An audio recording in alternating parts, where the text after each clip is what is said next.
नमस्कार, BTV news के इस बुलेटिन में आपका स्वागत है। सबसे पहले आइए एक नजर डालते हैं आज की कुछ खास खबरों पर।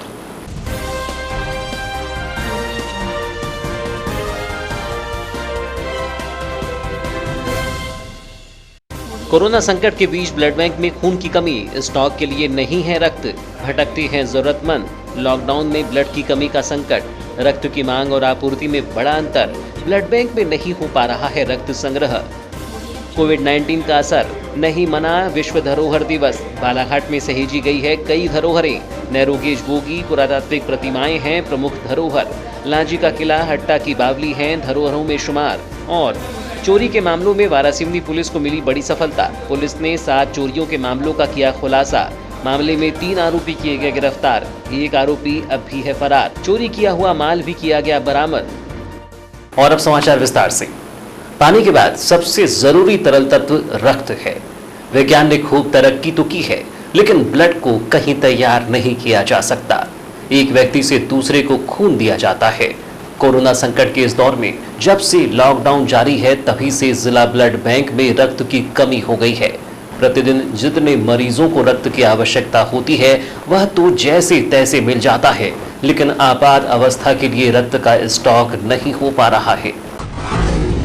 रक्तदान को महादान यूं ही नहीं कहा जाता। यह एक ऐसा कार्य है जो स्वेच्छा पर निर्भर होता है। कई लोग बेझिझक ब्लड डोनेट करने तैयार हो जाते हैं। रक्त की आवश्यकता एक तरह से आपात समय की होती है।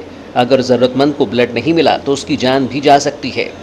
जिला चिकित्सालय में ब्लड बैंक से जुड़ी जानकारियों में सामने आया है कि कोरोना संकट के बीच लॉकडाउन अवधि में रक्त की जबरदस्त कमी हो गई है। वर्तमान में प्रतिदिन 10 मरीज आ ही जाते हैं जिन्हें आकस्मिक ब्लड चाहिए होता है। अगर उन्हें ब्लड नहीं मिला तो उनकी जान बचाना मुश्किल होता है। यह ऐसा समय है जब रक्तदान शिविर नहीं लगाए जा सकते और सोशल डिस्टेंसिंग का पालन भी करना है, इसलिए भीड़ भी नहीं होनी चाहिए। हालात यह है कि लोग घरों से नहीं निकल रहे हैं, तो ब्लड बैंक को रक्तदाताओं से मदद मांगनी पड़ रही है, जिसमें रक्तदान के प्रति जागरूक युवा एवं समाजसेवी भी पहुंचकर रक्त दे रहे हैं, ताकि जरूरतमंदों की जान बचाई जा सके। आइए जानते हैं रक्त की कैटेगरी और अवधि के बारे में। जो जानकारी सामने आई है कि आरबीसी रक्त की लाइफ 35 दिनों की होती है, जो खून की कमी के मरीजों के लिए उपयोगी होता है। इसके बाद बारी आती है प्लेटलेट्स की, जो 5 दिनों की लाइफ का माना जाता है। यह रक्त डेंगू और कैंसर की बीमारियों में उपयोगी होता है। फ्रेश फ्री जोन प्लाज्मा रक्त 1 वर्ष तक की लाइफ का माना जाता है, जो ब्लीडिंग रोकने और कैंसर जैसी बीमारियों के लिए उपयोगी है। एक जानकारी में सामने आया है कि आबादी के 1% लोगों को 1 साल में 1 यूनिट ब्लड की जरूरत होती है। इस तरह से प्रदेश को हर साल 7 लाख यूनिट ब्लड चाहिए, जिसकी पूर्ति कैंपों के जरिए स्वैच्छिक रक्तदान करने की कोशिश होती है। मांग और आपूर्ति के लिहाज से देखा जाए तो ब्लड की आवश्यकता अधिक होती है और रक्तदाताओं की संख्या कम। ब्लड बैंक कर्मचारी ने बताया कि लॉकडाउन की वजह से रक्तदान में ब्लड का स्टॉक फिलहाल नहीं हो पा रहा है। रक्तदाता नहीं पहुंच पा रहे हैं और जितनी डिमांड है उतनी आपूर्ति करना भी एक समय मुश्किल होता है। ऐसे में ज़रूरतमंदों को उनके परिजनों से मदद के लिए कहा जाता है। अगर वहां कोई उम्मीद नहीं होती तो फिर रक्तदाताओं से संपर्क कर रक्तदान के लिए प्रयास किए जाते हैं। कैसा मैनेज किया जा रहा है? लॉकडाउन के चलते ब्लड बैंक में ब्लड की कमी तो है, पर लॉकडाउन को बनाए रखने के लिए और ये जो कोरोना संक्रामक जो बीमारी है इसके चलते और उसके साथ में ब्लड की पूर्ति भी करना ज़रूरी है। तो इसके लिए हम लोगों ने सभी समितियों से संपर्क बनाए हुए हैं और वहाँ उन लोगों से हम लोग 5 डोनर हैं, ब्लड डोनर, उनको बुलवाते हैं और उनके माध्यम से ब्लड डोनेशन करवाते हैं और मरीजों को दिया जाता है। प्रतिदिन ऐसे कौन से मरीज हैं कि जिनको ब्लड की आवश्यकता जरूरत रहती है? जिला चिकित्सालय में प्रसूता महिलाएं हैं, सिकलिंग, थैलेसीमिया, कैंसर के जो मरीज हैं उनकी रक्त की आवश्यकता तो बनी हुई है। जैसे इमरजेंसी में कोई मरीज आता है और उसको आपको पता चलता है कि उसको ब्लड की जरूरत है, आपके जैसा स्टॉक नहीं है, तो आप उसकी पूर्ति कैसे कर पाते हैं? उसके लिए हम वही समितियां हैं हमारे ज़िले में जो रक्तदान करवाती हैं, तो उन लोगों से हमने संपर्क बनाए हुए हैं। तो हम उनको व्हाट्सएप के माध्यम से या फ़ोन करके डोनरों को बुलाते हैं और फिर उनके लिए ब्लड अरेंज करा देते हैं। बालाघाट जिला ब्लड बैंक में लॉकडाउन की अवधि लगभग 28 दिनों की बात की जाए तो प्रतिदिन लगभग 10 मरीजों को रक्त की आवश्यकता होती है, जिनमें गर्भवती महिलाएं, सिकल सेल पीड़ित तथा आपातकालीन मरीजों के लिए रक्त चाहिए होता है।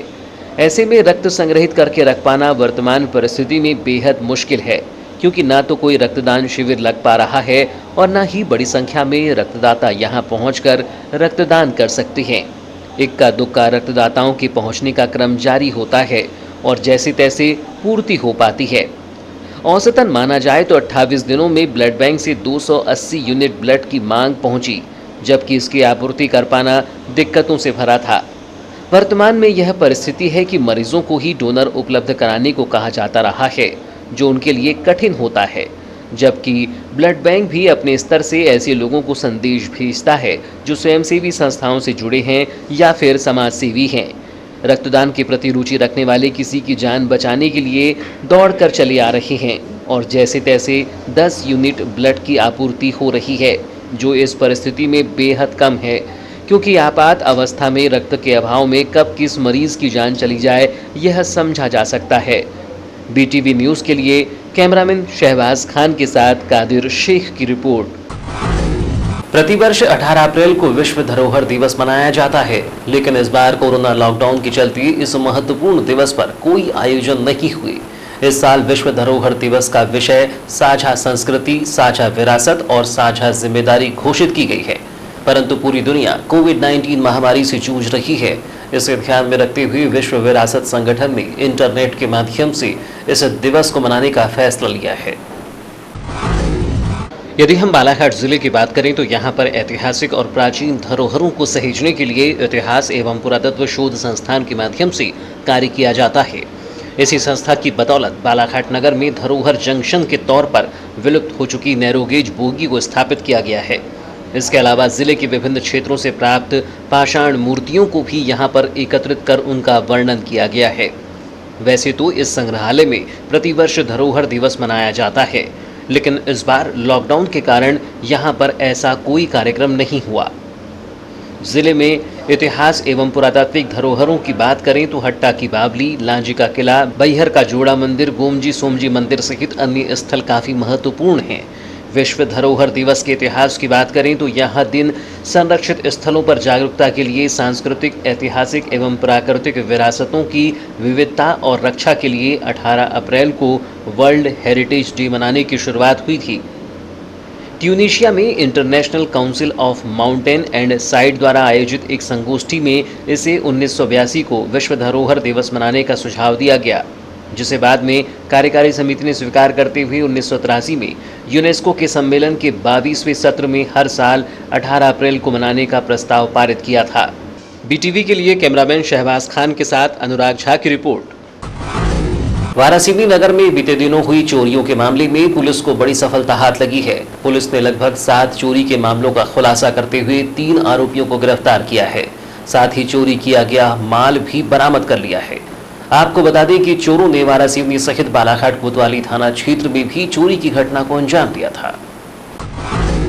आपको बताएं कि वारासिवनी क्षेत्र में लगातार हो रही चोरियों से जहां पूरा शहर परेशान था, तो वहीं चोर भी पुलिस को लगातार चुनौतियां दे रहे थे। इसके बाद कड़ी मेहनत करने के बाद आखिरकार पुलिस को बड़ी सफलता हाथ लगी है, जिसके चलते पुलिस को 3 आरोपी सहित इसके पास से सोने चांदी के जेवरात, एक वीडियो कैमरा, एक LED भी बरामद हुई है। वहीं इन चोरियों का खुलासा करते हुए थाना प्रभारी अनुराग प्रकाश ने बताया कि शहर में लगातार चोरियां हो रही थीं। 17 मार्च को पुलिस को मुखबिर से सूचना मिली कि 2 व्यक्ति चोरी के वीडियो कैमरा बेचने के लिए ग्राहक तलाश रहे हैं, जिसके बाद पुलिस द्वारा खरीदार ग्राहक लगवाकर पकड़ने के लिए आरोपियों से वीडियो कैमरा के संबंध में पूछताछ की गई, जिसके द्वारा बताया गया कि आरोपी सोनू उर्फ मोहम्मद कलीम और हर्ष उर्फ टक्कल ने रात्रि में ग्राम मेहंदीवाड़ा से कैमरा चोरी किया था। वहीं धान मंडी वारासिवनी से आटा चक्की दुकान के पास से एक घर के सामने से रात्रि में ही एक मोटरसाइकिल नीले रंग की एक पैशन प्रो बाइक व वारासिवनी शिवधाम मोहल्ले से एक सूने मकान से सोने चांदी के जेवरात चोरी किए थे। वहीं अमन चौहान और इसका साथी विशाल गजभिये उर्फ हांडी ने फरवरी माह में ग्राम पंचायत एकोडी से एक पैशन प्रो गाड़ी काले रंग की और वारासिवनी शिवधाम मोहल्ले से एक बंद मकान का ताला तोड़कर दिन में ही सोने चांदी के जेवरात और बालाघाट से डॉक्टर निलय जैन के घर के सामने से एक मोटरसाइकिल चोरी की थी। वहीं तीनों आरोपियों के पास से लगभग 5 लाख रुपए के सामान को भी जब्त किया गया है और इसके अलावा 3 मोटरसाइकिल चोरी हैं और 2 अन्य चोरी हैं, जिसमें एक कैमरा चोरी गया हुआ था। इन सभी 7 घटनाएं, ये अभी रिसेंट में घटनाएं हुई थी। विगत 3-4 माह की ये घटनाएं हैं। हमको ये शुरू में समझ में आ रहा था कि जो ये नकबजनियाँ हुई हैं, ये किसी न किसी प्लान और या कोई ना कोई टीम इसमें काम कर रही है, जिसके पीछे हम लोग सतत रूप से लगे हुए थे। आदरणीय आईजी सर, डीआईजी साहब, एसपी साहब, एसडीओपी सर का मार्गदर्शन इसके अंदर हमें मिलता रहा और इसी के चलते जो है हमने जो टीम बनाई और जो मुखबिर को मामूर किया था, उसने हमें बताया कि जो ये 4 आरोपी हैं, इनके द्वारा जो है विभिन्न स्थानों पर चोरियां की गई हैं। इसके पीछे हम लोग लगे और इनका खुलासा किया। कितने लाख की लगभग बरामदी होगी मशहूर की? लगभग 5 लाख के आसपास की बरामदी। थाना प्रभारी अनुराग प्रकाश ने बताया कि इनमें से एक मुख्य आरोपी हर्ष उर्फ टक्कल अभी फरार है, जिसकी तलाश की जा रही है। वहीं इनके साथी आरोपी अमन चौहान निवासी वार्ड नंबर 4 वारासिवनी, विशाल उर्फ हांडी गजभिये निवासी वारासिवनी और मोहम्मद कलीम उर्फ सोनू निवासी वार्ड नंबर 10 रजा नगर बालाघाट को गिरफ्तार कर तीनों आरोपियों को न्यायालय में पेश करने के बाद सभी को जेल भेज दिया गया है। वैश्विक महामारी कोरोना वायरस कोविड-19 की विपदा की इस घड़ी में आरएसएस के संस्थापक डॉक्टर केशव बलिराम हेडगेवार स्मृति न्यास पूरे जिले में दिहाड़ी और अति सूक्ष्म गरीब परिवारों तक जरूरत की सामग्री पहुंचाएगा, जिसके लिए ट्रस्ट पदाधिकारियों ने तैयारी शुरू कर दी है। प्रथम चरण में ऐसे 1000 परिवारों को जरूरत की सामग्री प्रदान की जाएगी। इसके अलावा जरूरतमंद परिवारों की जानकारी मिलने पर उन्हें भी सामग्री का वितरण किया जाएगा। इस संबंध में जानकारी देते हुए रमेश रंगलानी ने बताया कि आरएसएस के स्वयंसेवकों द्वारा ऐसे दिहाड़ी मजदूर और अति सूक्ष्म गरीबों को चिन्हित किया जा रहा है, जो कोरोना वायरस कोविड-19 से निपटने किए गए लॉकडाउन के दौरान काम धंधे बंद होने से जरूरत की सामग्री से वंचित हैं। उन तक ट्रस्ट पदाधिकारी और आरएसएस के स्वयंसेवक उन्हें जरूरत की सामग्री में शक्कर, तुअर दाल, तेल, हाथ धोने एवं कपड़े धोने की साबुन, मिर्ची, हल्दी, धनिया, नमक, पोहा, आलू, प्याज और मास्क जैसी सामग्री की एक किट का वितरण करेंगे। लोगों को अनाज तो भरपूर मिल रहा है, चावल, आटा, गेहूं। गवर्नमेंट की तरफ से उनको सस्ते अनाज और हर प्रति व्यक्ति 5-5 किलो फ्री में भी राशन बांटा जा रहा है। मुझे लगता है कि अनाज में कोई कमी और देश के अंदर अनाज की कमी है भी नहीं, तो खूब मिल रहा है। लेकिन देख रहे हैं लोगों की जो मांग आई, उनके पास शक्कर है, चाय है, साबुन है, तेल है और इस प्रकार की कुछ आवश्यक वस्तुएं उनके पास कमी है उस बात की। हल्दी और मसाले, जिस प्रकार से नमक है, हल्दी है, मिर्ची है, धनिया है, ये सब चीज़ों की भी कमी है।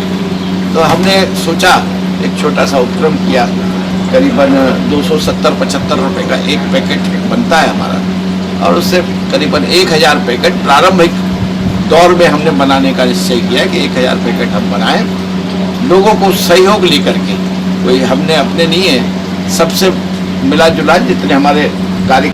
सचिव कोचर ने बताया कि दिहाड़ी मजदूर और अति सूक्ष्म परिवारों के लिए पूरे 15 दिन की जरूरत की सामग्री होगी, जिससे उन्हें लॉकडाउन के दौरान काम बंद होने से हो रही परेशानी से राहत देने का काम करेगी। अब तक शहरी क्षेत्र में ऐसे 78 परिवारों की सूची तैयार की गई है। लोगों के घरों में जो संचित अनाज था, सब्जी थी, मसाले थे, अब अपनी ज़रूरतों को पूरा करने के लिए लोग बाहर आ रहे हैं। और यदि हमारे दिमाग में ये था कि यदि अच्छे से कड़ाई से लॉकडाउन पालन कराना है, तो जो ज़रूरतमंद है यदि उसकी ज़रूरत का सामान उसके घर पहुंचता है, तो अपने घर से नहीं निकलेगा और वही चीज़ से हम इस महामारी को रोक पाएंगे। तो इस उद्देश्य को लेकर के हमने आपस में जितने भी स्वयंसेवक हैं, डॉक्टर केशव बलिराम हेडगेवार सेवा न्यास की, इन्होंने आपस में कंट्रीब्यूशन किया।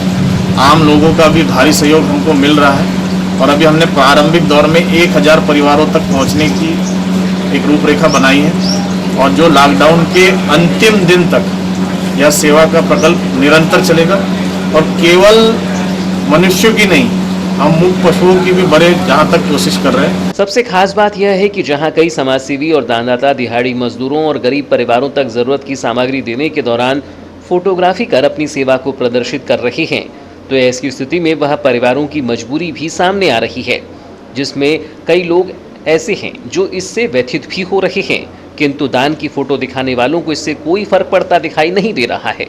बल्कि आपदा के इस दौर में ऐसे लोगों की बाढ़ भी आ गई है, जब वह दान के साथ अपनी फोटो भी दिखा रही हैं, जिसके चलते ट्रस्ट ने सभी स्वयंसेवकों को यह निर्देशित किया है कि वह सामग्री दान करते वक्त किसी परिवार की कोई फोटो न ले। जरूरतमंद दिहाड़ी मजदूर और सूक्ष्म गरीब परिवारों को देने के लिए ट्रस्ट पदाधिकारी रमेश रंगलानी, महेंद्र सुराना, सचिव अभय कोचर, विक्रांत साकरे, रितेश अग्रवाल, दीपक अग्निहोत्री, विनोद नाहटा, राकेश रंगलानी, सुनील खोटले, रमेश बत्रा, हेमंत अंधारे, विजय विधानी, सुरेंद्र खेमानी, दीपक बजाज, श्रेयांश जैन सहित अन्य पदाधिकारी और सदस्यों ने जरूरत की सामग्री की किट तैयार की, जिसका 19 अप्रैल से वितरण प्रारंभ किया जाएगा। कोरोना वायरस के संक्रमण को रोकने के लिए लगी तालाबंदी में आम जनमानस को कम से कम दिक्कतों का सामना करना पड़े, इसी मुहिम में गत 1 माह से प्रदेश के पूर्व मंत्री और विधायक गौरीशंकर बिसेन समर्पण भाव से जुटे हुए हैं, जिसको लेकर विधायक गौरीशंकर बिसेन ने नगर के विभिन्न वार्डों में संचालित सहकारी उचित मूल्य दुकानों का औचक निरीक्षण किया और जरूरी दिशा निर्देश देते हुए वहां की व्यवस्थाओं को भी जाना। इस दौरान विधायक गौरीशंकर बिसेन ने उचित मूल्य की दुकान में मौजूदा खाद्यान्नों की स्थिति, वितरण व्यवस्था, गुणवत्ता और मात्रा को देखा। वहीं उन्होंने दुकान संचालक और हितग्राहियों से कोरोना के असर को देखते हुए सामुदायिक दूरियां, लागू पाबंदियों के दिशा निर्देशों का पालन करने की अपील की। साथ ही जिले के गणमान्य जनों और जनप्रतिनिधियों से भी इस दौरान विशेष सहयोग प्रदान करने की गुजारिश की। गौरीशंकर बिसेन ने कहा कि सार्वजनिक वितरण प्रणाली का राशन किसी भी हालत में किराना या अनाज दुकानों में न बेचा जाए, न ही किसी के पास जरूरत से ज्यादा अतिरिक्त सरकारी योजनाओं का राशन जमा रहे। इस बात का विशेष ध्यान रखा जाए। ऐसी सूचना फ्लेक्स के माध्यम से प्रत्येक राशन की दुकानों में प्रसारित करवाए जाने के निर्देश जिला कलेक्टर को जारी करने को कहा। आज के समय में अनाज का बेजा दुरुपयोग राष्ट्रीय सुरक्षा कानून के तहत जघन्य अपराध की श्रेणी में आता है। इसके बावजूद भी कोई राशन के अनाजों का लेन देन करता है तो उसके खिलाफ कठोरतम कार्यवाही की जाए, राशन कार्ड निरस्त किया जाए, किसी को भी किसी भी सूरत हाल में बख्शा ना जाए। इसमें हम सभी की भागीदारी सुनिश्चित होना चाहिए कि जरूरतमंदों के हक के अनाज की कालाबाजारी ना हो। राशन दुकान में हूँ, बाबा राशन दुकान, बाबा 14। यहाँ पर जो अंत्योदय के कार्डधारी हैं और जो बीपीएल के हैं, उनको तो राशन का वितरण हुआ है। साथ ही साथ जो प्रधानमंत्री जी ने विशेष तौर से पुनः राशन देने की व्यवस्था की, उसका मैं स्पष्टीकरण कर देना चाहता हूँ। अंत्योदय को कार्डधारी को 35 किलो राशन मिलता है, लेकिन प्रधानमंत्री जी ने जो विशेष राशन का आवंटन दिया है, उसमें 5 किलो प्रति व्यक्ति अंत्योदय वाले को अतिरिक्त राशन मिलेगा। इसलिए किसी तरह का कोई भ्रम न रहे। अंत्योदय को और गरीबी की रेखा के बीपीएल के कार्डधारियों को 5 किलो अतिरिक्त आवंटन मिलेगा। कहीं पर भी इसमें ऐसा भ्रम न हो कि उनको हम 35 किलो मिलता था, 35 किलो का आवंटन भी आने वाले समय में आपको मई का अतिरिक्त मिलेगा। इसी के साथ साथ जिनके एपीएल के कार्ड हैं, उनके समग्र आईडी का मिलान करके, क्योंकि वो सूची अनुमोदन के लिए कलेक्टेड गई है, सीओ जनपद हमारे नगर पालिका परिषद के माध्यम से प्रदर्शन करके लगभग बालाघाट अकेले में 8000 लोगों के नाम, उन सभी को भी 5 किलो प्रति यूनिट के हिसाब से राशन मिलना है। अभी यहाँ पे सुनीता नाम की एक महिला आई, वो है उनकी पत्नी है, लेकिन बच्चे का नाम नहीं है। इस दौरान भाजपा नगर अध्यक्ष सुरजीत सिंह ठाकुर सहित दिलीप चौरसिया, सत्यनारायण अग्रवाल, गुलशन भाटिया, गजेंद्र भारद्वाज और कपिल मेश्राम उपस्थित रहे। फिलहाल समाचारों में वक्त है एक छोटे से ब्रेक का। ब्रेक के बाद हम फौरन हाजिर होते हैं, तब तक बने रहिए बीटीवी न्यूज के साथ।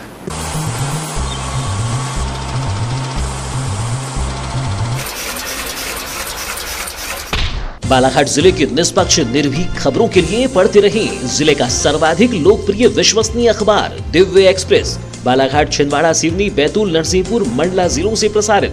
विज्ञापन हेतु संपर्क करें 9399213808, 8109853142।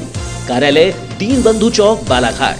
शनिवार को गर्रा स्थित केंद्रीय भंडारण निगम में श्रमिकों और राइस मिलर्स के बीच मजदूरी के दामों को लेकर वाद विवाद की स्थिति निर्मित हो गई, जिसके चलते यहां कुछ देर के लिए कार्य बंद कर दिया गया। हालांकि राइस मिलर्स और मजदूर यूनियन के पदाधिकारियों के बीच हुई चर्चा के बाद श्रमिक पुनः अपने अपने कार्यों में लौट गए। जानकारी के अनुसार राइस मिलर्स के द्वारा मिलिंग के बाद चावल को शासन द्वारा तय किए गए वेयर हाउस केंद्रीय भंडारण निगम में रखवाने की जिम्मेदारी होती है, जिसके लिए मिलर्स और श्रमिकों के बीच मिलिंग किए गए चावल को वेयर हाउस में सुरक्षित रखवाने रेट तय किए जाते हैं, जो कि श्रमिक संघ और मिलर्स के बीच ही तय किया जाता है। इस वर्ष मिलिंग किए गए चावल को भंडारित करने के लिए शासन के द्वारा कुछ नियमों में संशोधन किया गया है, जिसके चलते श्रमिकों के द्वारा भी मिलर्स से काम के बदले उचित दाम की मांग की जा रही है, जिसका नजारा शनिवार को ग्राम गर्रा के केंद्रीय भंडारण निगम में देखने को मिला। ज्ञात हो कि इस वर्ष शासन के द्वारा एक लॉट में 580 बोरा चावल शामिल किया गया है, जबकि पिछले वर्ष एक लॉट में 540 बोरा ही चावल शामिल था। वहीं वेयर हाउस या भंडारण गृह में इन बोरों की 22 स्टेज तैयार की जाती थी, जिसे भी बढ़ाकर अब 25 स्टेज कर दिया गया है, जिसे वेयर हाउस में रखवाने की जिम्मेदारी राइस मिलर्स की होती है। वहीं राइस मिलर्स के द्वारा प्रतिवर्ष वेयर हाउस और भंडारण गृह में कार्य कर रहे श्रमिकों को 100 रुपये बढ़ाकर दिया जाता है।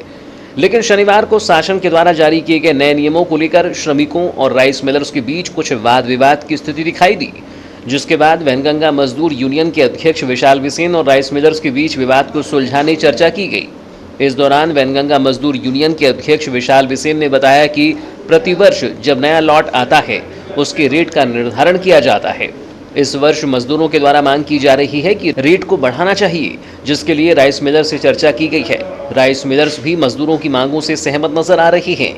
जल्द ही इस मामले में निर्णय सामने आएगा। निर्धारण किया जाता है, उसकी रेट की दरें बढ़ाई जाती है। उसको लेकर आज मजदूर साथी लोग जो यहाँ पे लोगों ने निर्णय लिया कि इस साल का रेट बढ़ना चाहिए करके, उसी को लेकर चर्चा चल रही थी। क्योंकि मैं वैनगंगा मजदूर यूनियन का अध्यक्ष हूँ, मेरे यूनियन के भी करीब 60 से अधिक मजदूर यहाँ इसी में काम करते हैं, ये लाट वाले सिस्टम में। तो उस नाते मैं यहाँ आया था। हमारी राइस मिलर से बात हुई है, रेट निर्धारण को लेकर चर्चा भी हुई है। कहीं ना कहीं राइस मिलर भी तैयार हैं रेट बढ़ाने को लेकर, और शाम तक जो है एक निर्णायक रेट जो है निर्धारित हो जाएगा। और अभी काम चालू है धीरे-धीरे, और कल से युद्ध स्तर पर काम चालू। पहले इनका क्या रेट था और क्या आगे इनकी रेट की मांग अभी पिछले साल इस वर्ष जो नए लाट चालू नहीं, पहले 3500 रुपये प्रति लाट का रेट था, परंतु इस बार क्या हुआ कि लाट में 40 बोरी अधिक आ रही है। पहले एक लाट में 540 बोरी आती थी और 22 स्टेज तक माल चढ़ता था, पर इस बार क्या हो रहा है कि एक लाट में 580 बोरी आ रही है और 24 से 25 स्टेज तक माल चढ़ेगा। यानी कट्टियाँ भी बढ़ रही है और मजदूरों को ज़्यादा हाइट तक के माल चढ़ाना पड़ेगा, तो कहीं ना कहीं मेहनत भी ज़्यादा होगी। और चूँकि हर साल रेट में निर्धारण में 100 से 200 रुपये का इजाफा होता है, तो वो इजाफा इस साल होगा। और चूँकि 40 कट्टियाँ अधिक हो रही हैं, तो 6.5 रुपये के हिसाब प्रति कट्टी का रेट भी जो है वो अधिक निर्धारित किया जाएगा, जोड़ा जाएगा एक लाट में। और इस तरीके से जो भी एक राउंड फिगर तय होगा और जिसके लिए मिल मालिक भी सहज तैयार हो जाएंगे, उस रेट को शाम तक के डिसाइड करके जो है फिर कल से काम चालू होगा। राइस मिलर्स आनंद कोछड़ ने बताया कि जब भी नया सीजन प्रारंभ होता है तो मजदूरों और राइस मिलर्स के बीच रेट तय किया जाता है। राइस मिलर्स के द्वारा चर्चा की जा रही है, नए रेट के तहत श्रमिकों को जानकारी दी जाएगी। स्ट्राइक नहीं करी है, वो हम लोगों की चर्चा चल रही थी, मीटिंग थी, इसलिए काम बनता है। स्ट्राइक नहीं करी, काम मेरे ख्याल से काम चालू है, लाट उतरने चालू है। क्या है, जब नया सीजन स्टार्ट होता है तो थोड़ा सा रेट में, क्योंकि पहले जो 540 बोरे का लाट होता था, अब वो 580 बोरे का कर दिया गवर्नमेंट ने। और जो हाइट पहले 22 की हाइट में लाट लगता था, वो इनको मजदूरों को वो 2 हाइट और बढ़ाना पड़ेगा, वो 24 की हाइट में जाएगा। इन लोगों को मेहनत ज़्यादा लगेगी। इस हिसाब से रेट्स का हमारा डिस्कशन चल रहा था इनका और मिलर्स के बीच में, हमारी यूनियन में। तो वो लगभग वो समझौता की स्थिति है।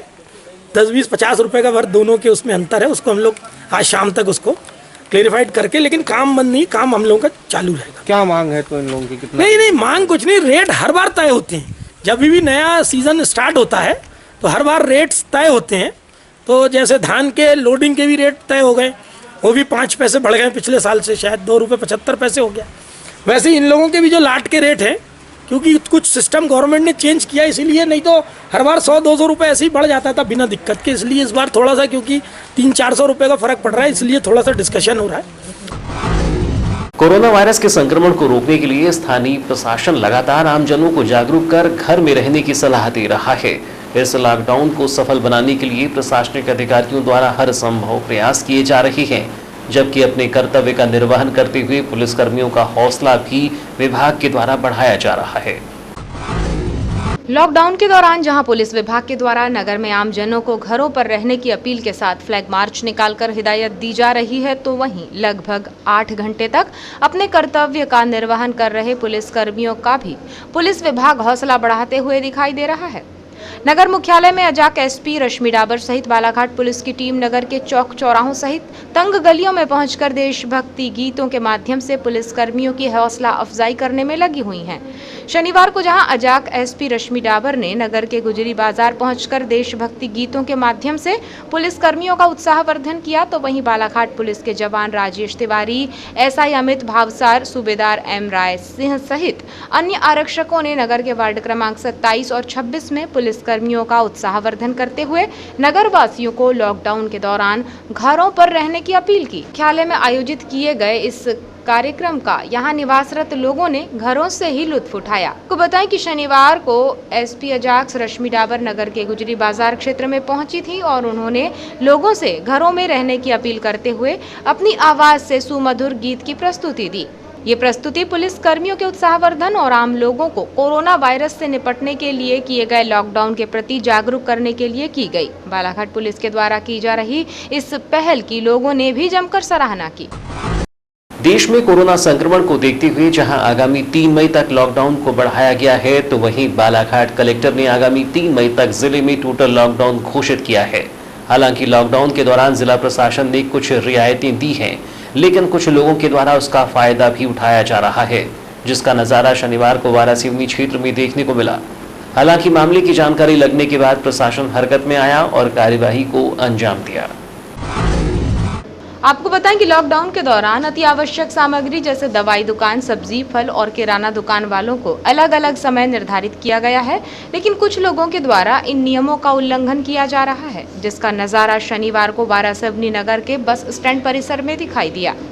आपको बताएं कि प्रशासन के द्वारा फल और सब्जी विक्रेताओं को नगर में घूम घूम कर व्यवसाय करने की अनुमति प्रदान की गई है, लेकिन शनिवार को एक फल व्यापारी के द्वारा नगर के बस स्टैंड के समीप ही सड़क के किनारे दुकान लगाकर अपना व्यवसाय किया जा रहा था, जिसकी जानकारी जब एसडीएम संदीप सिंह को मिली तो उन्होंने नगरपालिका सीएमओ सहित पुलिस अमले को दुकान को बंद कराने सहित दुकान संचालक पर कार्यवाही करने के निर्देश दिए, जिसके बाद नगरपालिका सीएमओ राधेश्याम चौधरी के द्वारा अपने अमले के साथ पहुंचकर अल्टीमेटम दिया गया। वहीं आगे आदेशों के उल्लंघन करने पर कार्यवाही करने की बात कही गई है।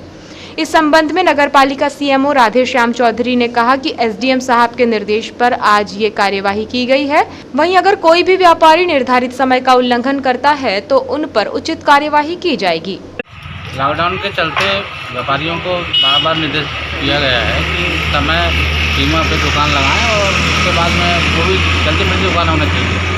अभी देखा गया 2-3 दुकानदार जो हैं फल फ्रूट वाले स्थायी दुकान लगा व्यापार कर रहे हैं, जो उचित नहीं है।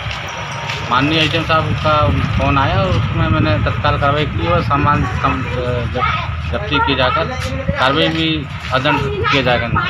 चौधरी जी बताएंगे राधेश्याम जी कि इसमें और लोग भी दुकान लगाए, उनसे क्या हिदायत देना चाहेंगे? उनको भी हिदायत दी जा रही है, अगर ऐसा पाया जाता है तो उनके खिलाफ भी यही कार्रवाई की जाएगी जब्ती की। श्री संत शिरोमणि सेन महाराज की 720वीं जयंती 19 अप्रैल को मनाई जाएगी। इस वर्ष कोरोना वायरस संक्रमण के चलते सेन समाज के पदाधिकारियों ने स्वजाति जनों से घर में रहकर सेन महाराज की जयंती मनाने की अपील की है। और अब अंत में चलते चलते एक नजर मुख्य समाचारों पर।